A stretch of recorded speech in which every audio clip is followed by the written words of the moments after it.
صباح الخير. نتحدث اليوم عن مشكلة شائعة نواجهها جميعا، وهي السعال والبلغم. نتحدث عن أنواع السعال، كيفية التشخيص، وأهم الوسائل العلاجية المتاحة. دعوني أشرح لكم ما هو السعال والبلغم بشكل عام.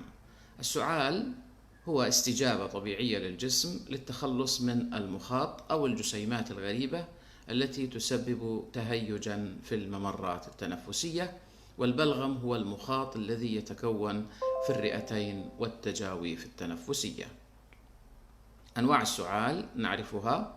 هناك السعال الجاف الذي لا يصحبه بلغم، وهذا يدل على تهيج وحساسية في الممرات التنفسية.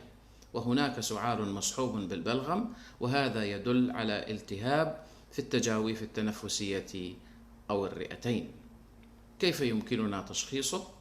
بالطبع يجب علينا استشارة الطبيب المختص عند حصول هذه الأعراض للحصول على تشخيص دقيق، وقد يقوم الطبيب بفحص الجسم والرئتين والاستماع إلى صوتهما باستخدام السماعة الطبية، وهذا يوصي أيضا بإجراء فحوصات إضافية مثل الأشعة لتحديد سبب السعال والبلغم.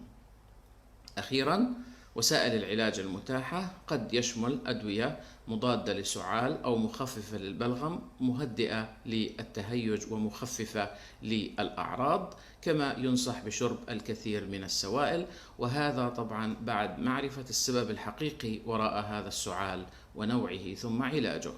أتمنى أن تكونوا قد استفدتم.